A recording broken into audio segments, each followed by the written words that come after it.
yourself that. Okay, welcome to Japan. Thank Thomas. you. So today we have the guest from Sweden, Thomas Koberger,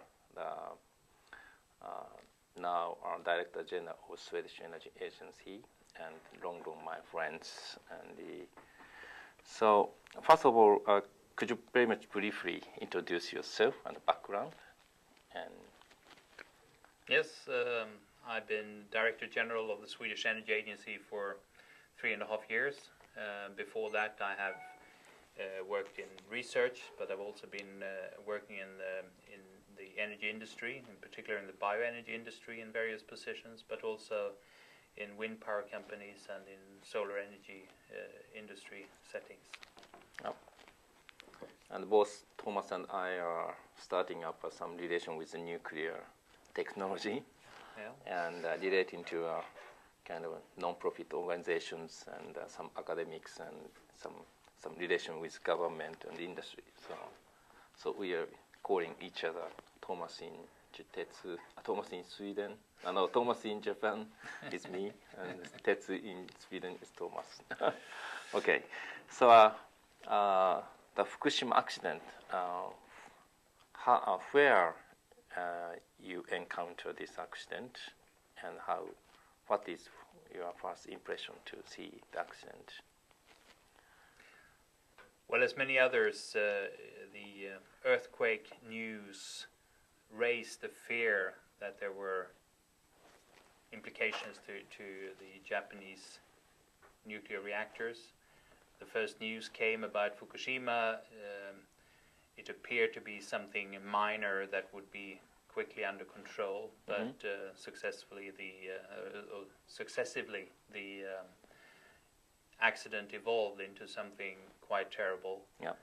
And after a few days, it was obvious that you had serious damages to the reactor cores, and you were extremely lucky in that the winds were blowing out towards the sea for most of the time after the accident, thereby avoiding what would have been a truly disastrous accident, both from a human health perspective and economically for Japan.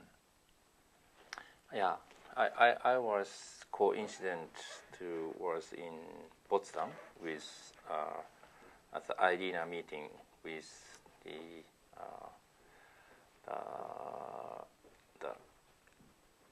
lately appointed to ethics committee chair, and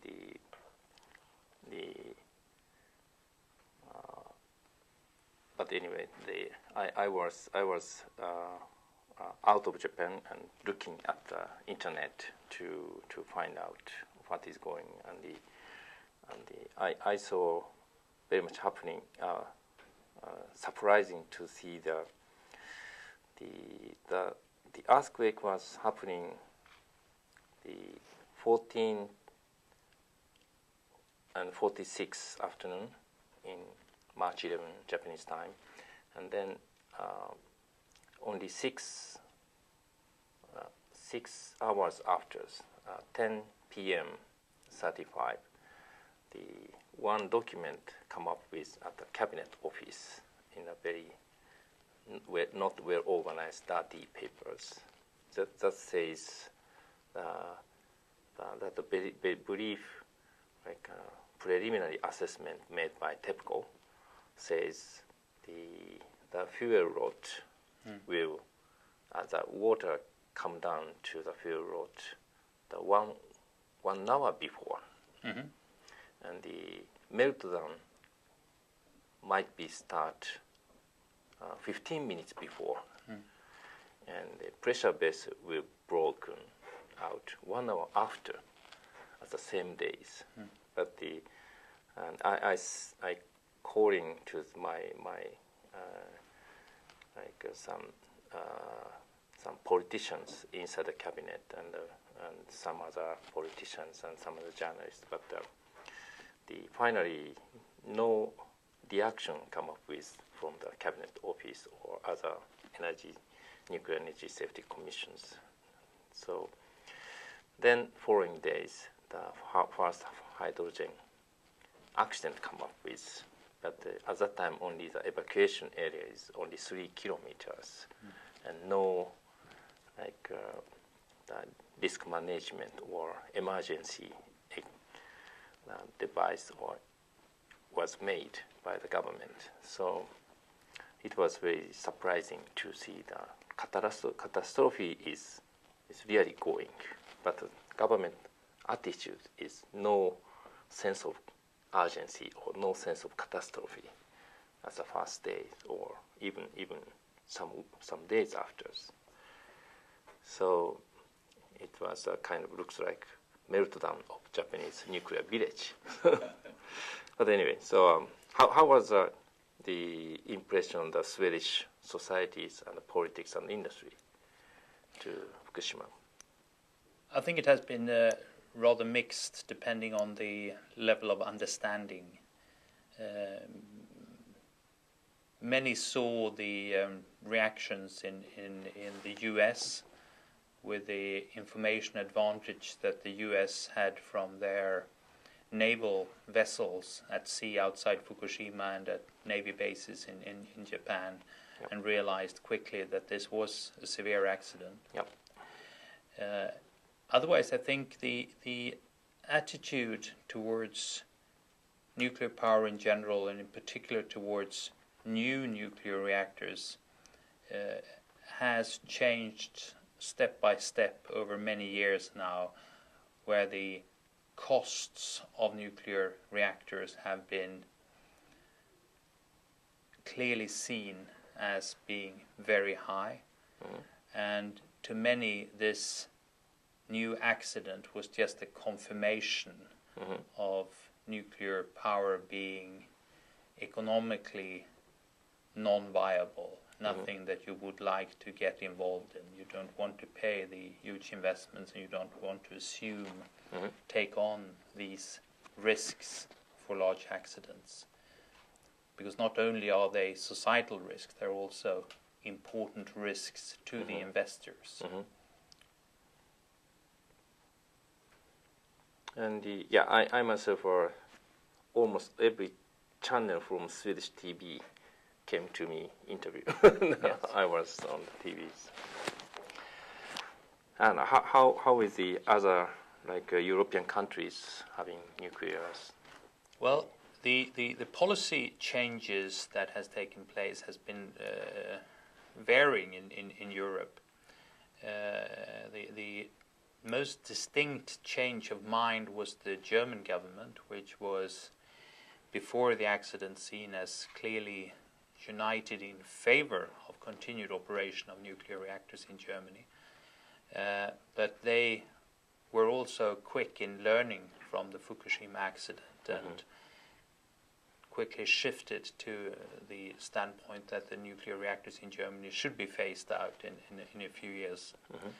And that was something that was feasible in Germany, also because Germany is one of the countries that have been very successful over the last few years in developing wind power mm-hmm. and solar electricity. Mm-hmm.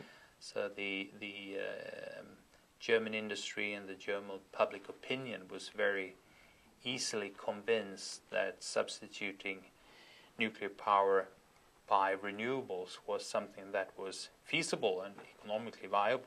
Mm-hmm. Countries like Sweden and Great Britain, where the coalition governments have been internally split on mm-hmm. nuclear policy, and their ability to form governments have been based on written, well-negotiated agreements, mm-hmm. Had much more difficulties in changing their mind, because that would reopen mm-hmm. a difficult debate within the governments. Mm-hmm. The Swedish government's stand on nuclear is that nuclear power can be allowed, and even new reactors may be built substituting the old reactors when they are being closed due mm-hmm. to age and cost. Mm-hmm. But there will be absolutely no state mm-hmm. subsidies mm-hmm. to new reactors, and the nuclear opponent part of the government feels quite confident that that is ruling out any new nuclear reactors, whilst the nuclear enthusiasts may believe that new nuclear reactors can be competitive without subsidies. The experience that we have in Europe, in the country next to Sweden, Finland, is that the nuclear reactor project that has been going on there for many years and was supposed to be completed in 2009 at a cost of about 3 billion euros is now estimated to be completed in 2013, and the cost will be 2 or 3 times the originally assumed sum, and that cost, of course, is too high to appear as a feasible alternative. So if any investors would be interested in new reactors would have to be possible to build at lower cost than the most recent European reactors have. Even looking at the Finnish case, Swedish nuclear promotion or the supporting peoples are still believed they can. Well, there are people who claim that new nuclear reactors could learn from the mistakes in Finland, and thereby they could build new reactors at lower cost. But that is something that is sometimes said in public. But one has to look at what those people who are really going to invest their own money will assess the opportunities. And looking at how the costs have developed in the large nuclear programs in the US in the 1970s and the French nuclear program in the 70s and 80s, experience is not too encouraging. It's rather showing that new nuclear reactors have been more expensive than previous reactors, because they have become more complicated, possibly less unsafe, but not more economically competitive. Whilst the experience from investments in renewables have been in the more positive light, that new installations have been cheaper than the older one. And in particular, over the last 2 years, we can see distinct reductions in investment costs in wind power and solar PV. Yeah.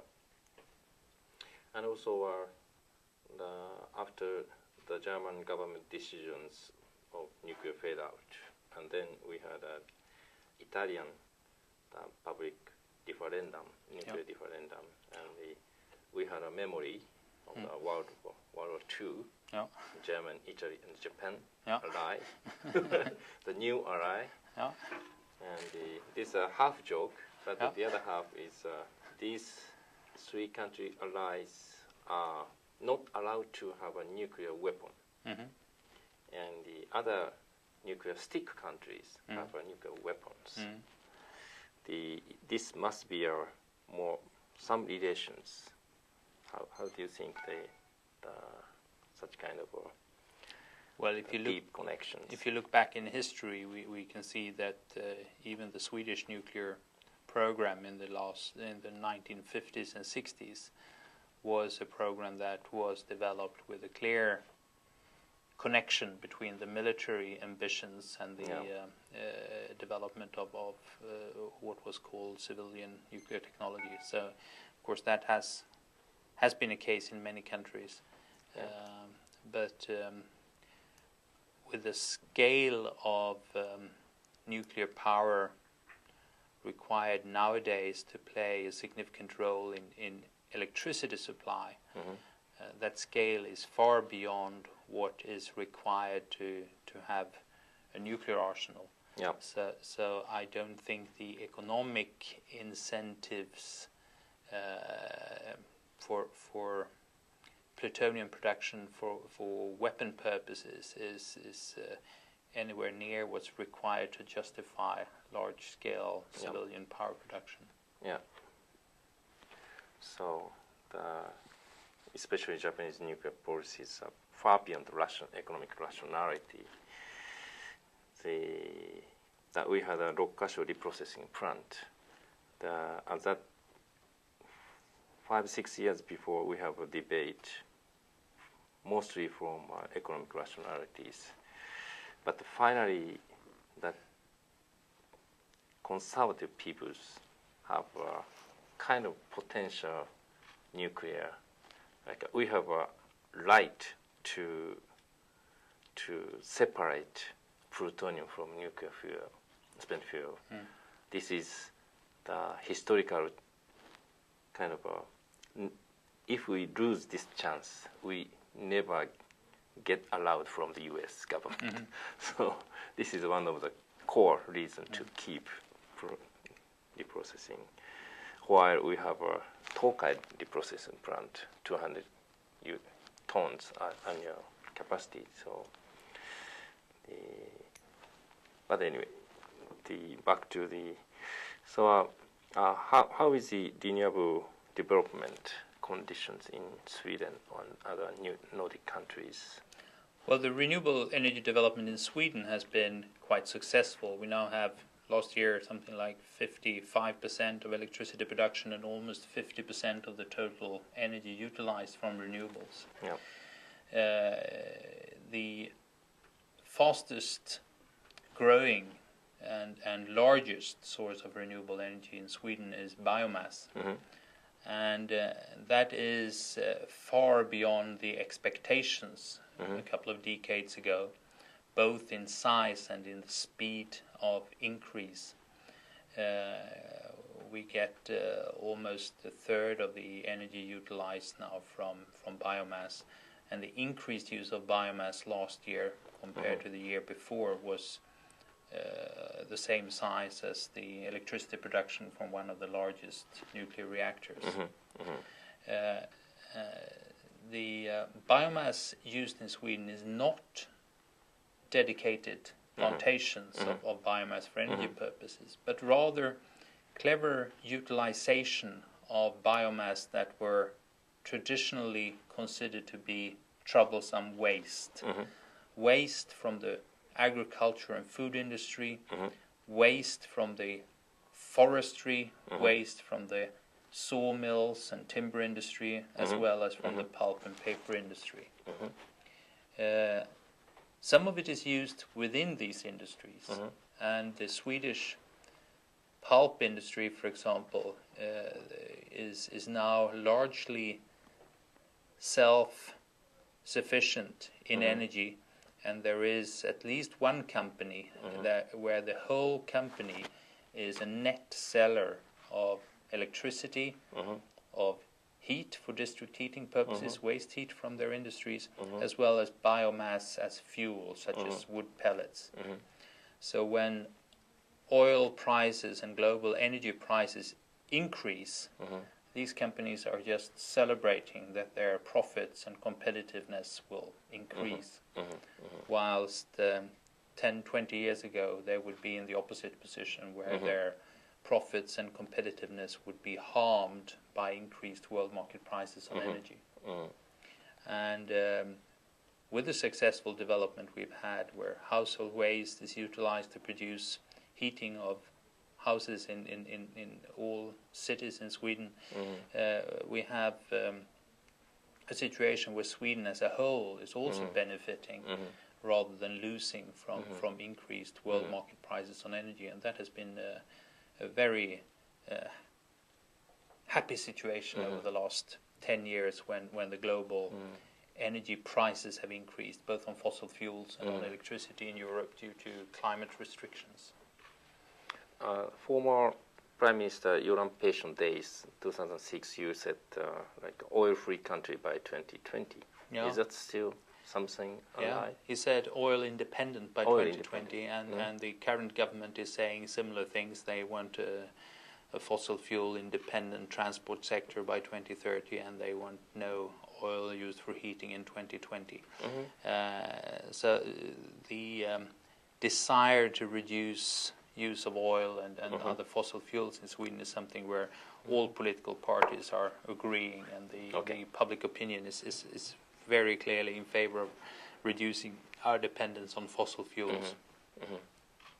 And most countries, including Japan and especially US and other like EU countries, has natural gas. Gas is kind of like a transition energies, but Sweden is not so using natural gas. No, we use a bit of natural gas. We have a gas pipeline along the southwestern coast of Sweden.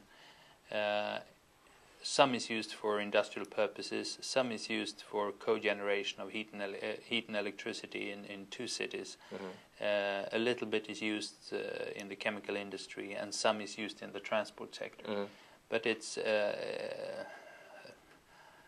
in the order of 10% of the bioenergy use.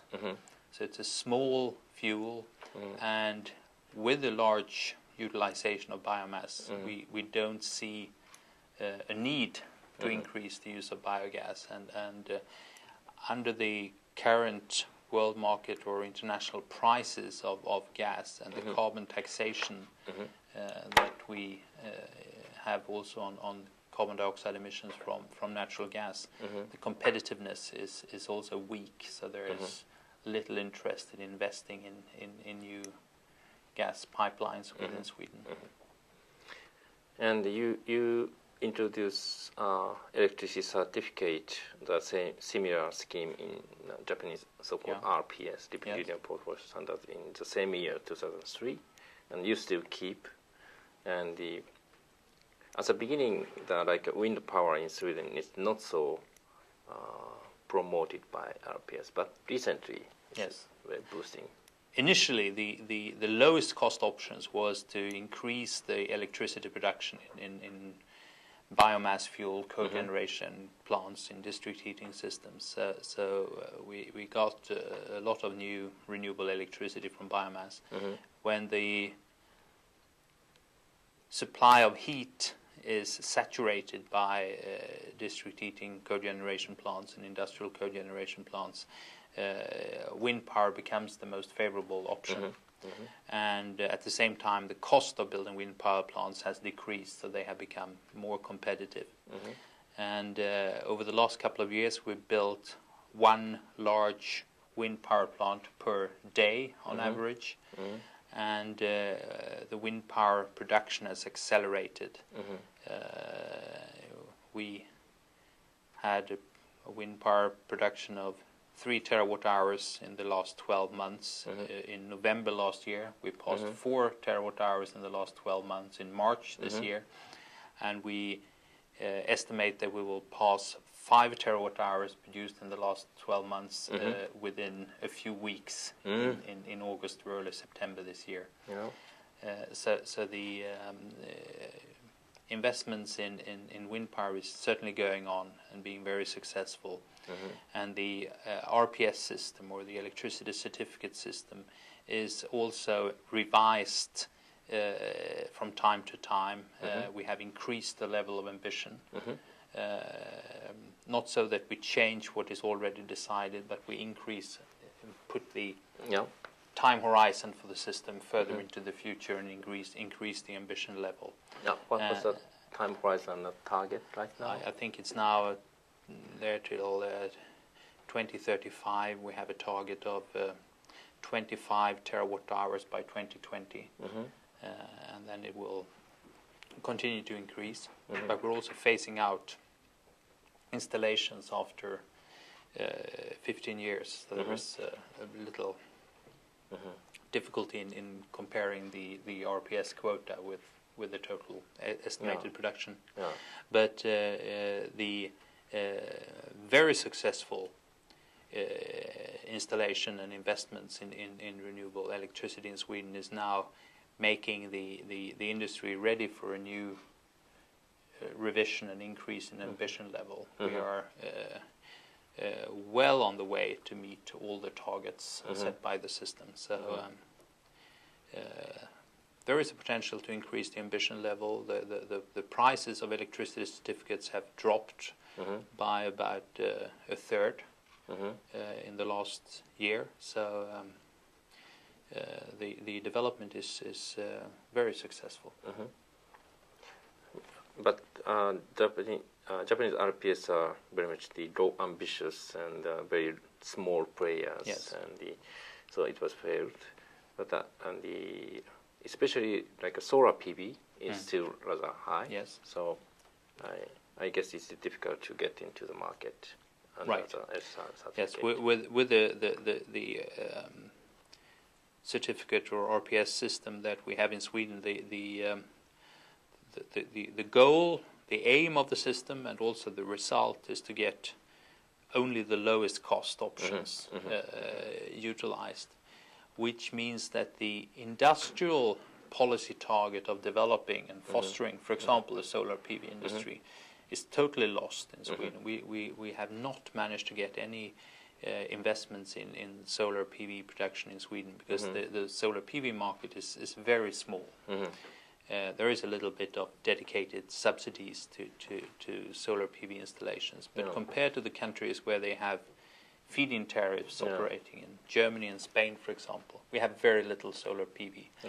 And also limited investments in wind power, whilst the German and Spanish investments have been much larger, and possibly in the last couple of years when the cost of solar PV and wind power plants decreased dramatically, the profitability of these investments became so enormous that investments soared to a level where the budget constraints of the feed-in tariff system made revision of the tariffs necessary.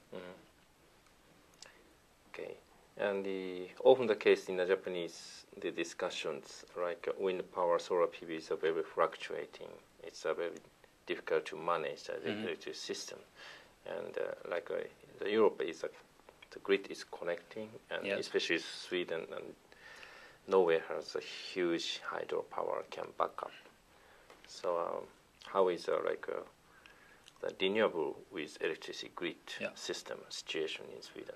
Well, these arguments on intermittency is certainly around also in Europe and in Sweden, but with the publicly visible, transparent electricity spot market that we have, where all the data on production and consumption is available to anyone on the internet, we can clearly see that the fluctuations in demand are significant, and we can see how the wind power production is correlated in a positive way. So we have more wind produced in the coldest winter weeks than in the summer weeks with the lowest power demand.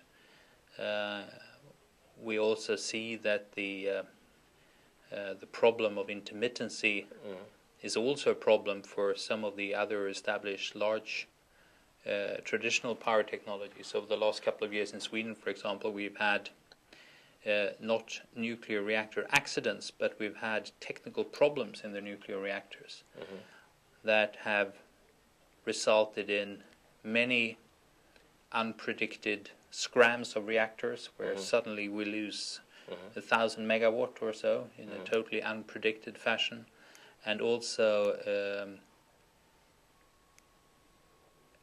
unanticipated delays in starting the reactors after annual fuel changes and revisions.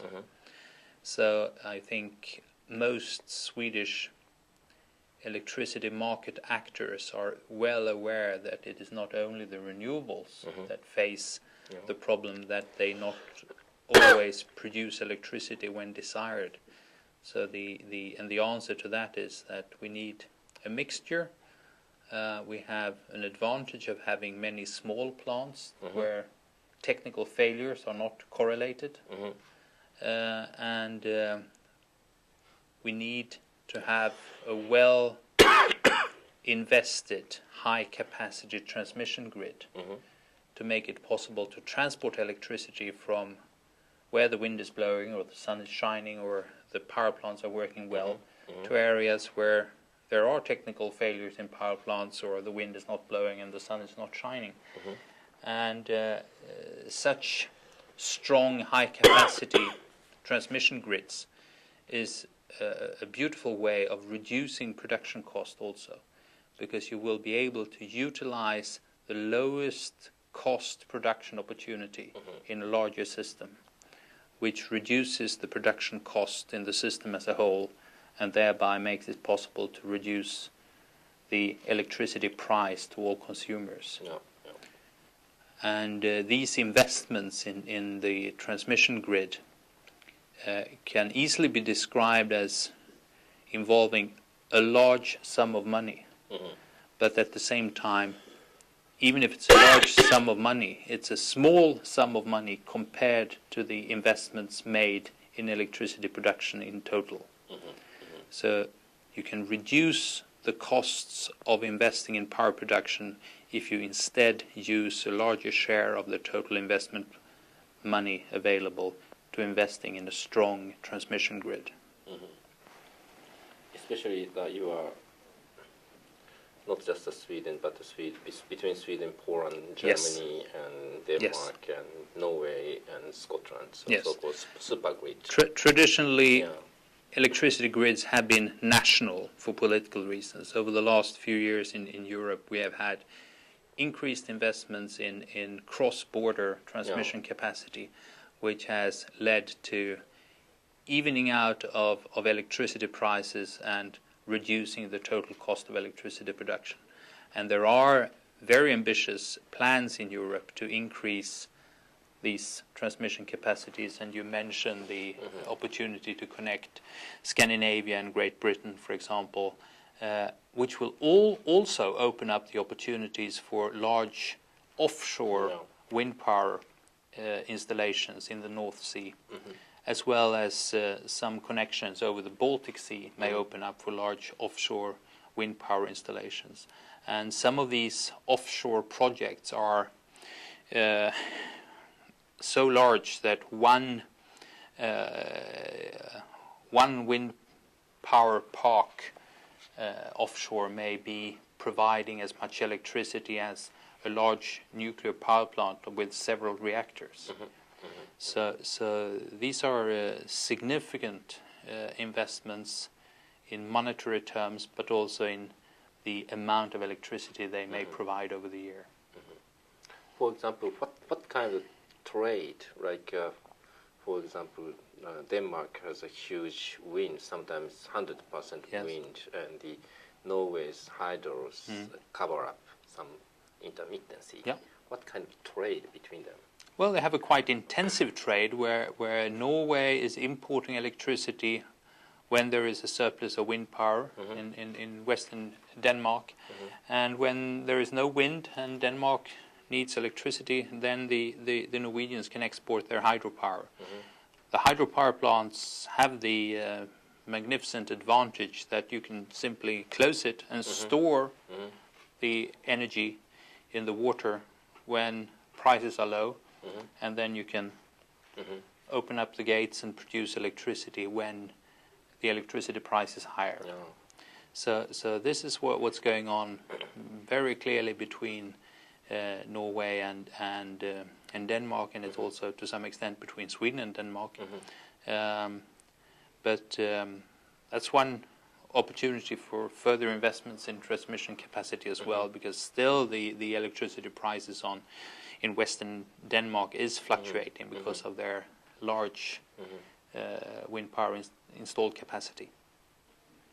So still in Japan, we are kind of the consumer is still hostile by the electricity monopoly. So no one knows what kind of electricity open market. So could you tell the people about the open market electricity? In the Nordic countries, we now have a common, open, competitive electricity market comprising of Finland, Sweden, Norway, and Denmark. The open market started in Norway, and then Sweden joined, and then Finland and Denmark has joined as well. And the prerequisite for making such a competitive market possible is that you separate the ownership and control of the transmission grid and the distribution grid from the interests of the producers of electricity. So the management of the transmission and distribution grid is a natural monopoly that is regulated. There are many companies that own distribution networks, but how much they can charge and on what conditions, that is regulated.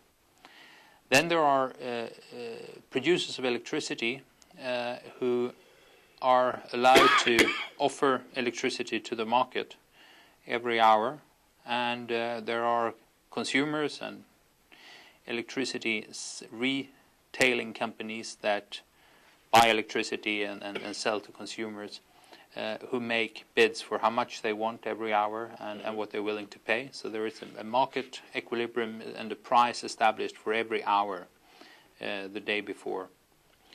And as a consumer, you have an agreement with a supplier that you can take out a certain amount of power and maybe a limited amount of energy per year as well. And the supplier promises that he will feed into the grid as much electricity as you take out. And then that is metered and checked by the state grid that operates the transmission system, so that there is a balance every second on in the electricity system. And that has worked very well. We've had really competition, prices initially decreasing very much because of the competition, and most importantly, it makes it possible to have a fair pricing. Any customer can go in on the internet and see what the electricity price is every hour and every month. And the companies that are retailers in electricity, they may add a little bit, but there is competition. So the customers can see the spot market price and compare to what they are paying their suppliers. And this goes for all large and small customers. So it's not possible for the power companies to exploit small household consumers and charge them much more than they should, and then use that to subsidize more politically influential, strong, large customers. So the establishment of this competitive, transparent market has been an advantage, in particular for the consumers. Some experts argued if the Japanese market open up, we have a more risk to blackout to what in differing the California case. So. Yes, the California case was not very cleverly designed, because they had an open market between producers and retailers, but the retailers were not allowed to charge more than a certain amount to the customers. That meant that however high the electricity price became, consumption was not affected, because the consumer price could not increase. And if you arrange a market like that, it is obvious that the suppliers can kill the retailers, because the retailers may have to pay enormous amounts for the electricity they buy, but they're not allowed to charge the consumers. So that was not very wisely done. In Sweden, there is a free market where the spot market price on Nord Pool sometimes is very high, but then that price is conveyed all the way to the consumers. It actually affects consumption as well. So it's not possible for the producers to exploit the market in the way they could do in California. And there is no risk for blackouts because we have a free market, because the market involves customers having to pay what it costs to supply the electricity, and if they don't, they won't get any electricity. And there is always someone who has the responsibility to make sure that what their customers have been allowed by them to take out from the grid, they have promised to feed into the grid. And if there is a failure, they have to pay. So there's always someone who has to pay if they're not managing to keep the balance. And then if there is a blackout, that will, well, there won't be a blackout because no one does it if they don't go bankrupt, which could theoretically happen. But then the state grid would use other means to make sure that there was a balance in the system. And also, I myself, looking around the Swedish and the Danish case of energy kind of local bottom-up activities like Växjö or Gotland. Yeah.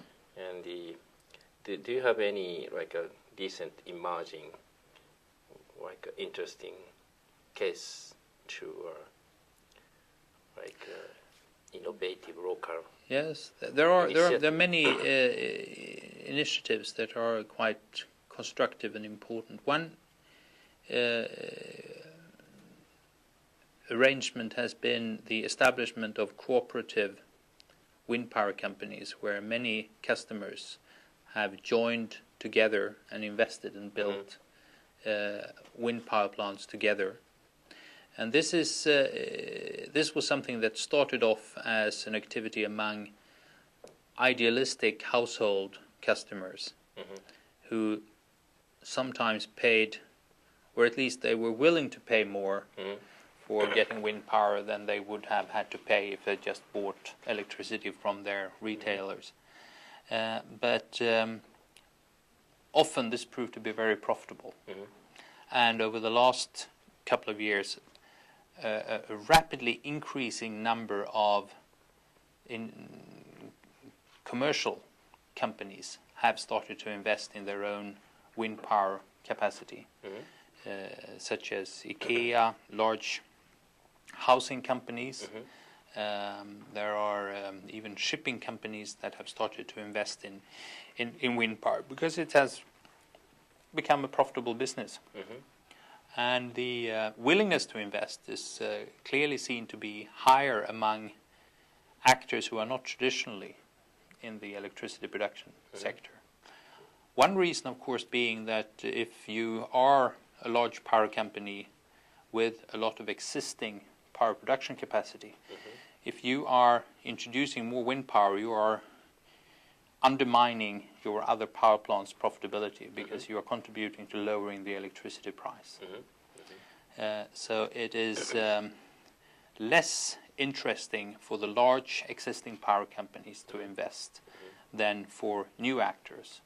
And in particular, we can see that the large electricity-intensive industries, who were the industries that traditionally talked a lot about their willingness to build new nuclear reactors to lower the electricity price. They are in reality only investing in wind power plants for the same reason. They want to increase the supply of low marginal cost electricity capacity to reduce their electricity costs. And about 10 or 15 years before you started like a green electricity. Yes. And like a Falkenberg using that kind of scheme. Yes. Is that still? Yes, there was just after the competitive market was established, there was an environmental labeling scheme on electricity delivery contracts established by an environmental NGO. And that was soon followed by an EU ambition to force electricity suppliers to actually declare openly how the electricity that you bought was produced. That is of origin. Yes. What kind of electricity are you paying for? And for a market to behave or to function well, that is a rather important thing, because as a customer on a competitive market, you have power to choose, which immediately also gives you responsibility for your choice. And especially when you live with electricity production, such as nuclear reactors or fossil fuel-based plants, it's quite important that when an accident like Fukushima happens, one should know who's responsible. And those who suffer, ideally, shouldn't be those who are not responsible. And I know that this risk of being a customer, in particular an industrial customer, who deliberately buy nuclear power, is realized now in the competitive Nordic market to be a risk in case of an accident. Because in case of an accident, you will know this was the company who paid for that electricity.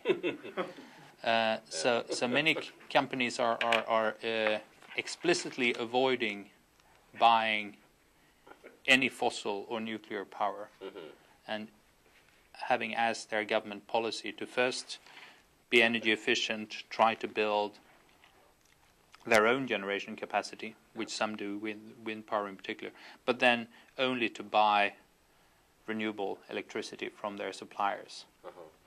And with the development that we've had in the market over the last years, these companies have often, to their own surprise, found that that strategy was not only good for society and for their reputation, it also happened to be profitable, which was quite fun. Yeah. So now some electricity suppliers offers the many of. Oh yes, Oh, yes. Okay. Many do. Even some of the large companies do offer renewable electricity contracts. So using guarantee of origin. Yes. Okay. So now develop. Yeah.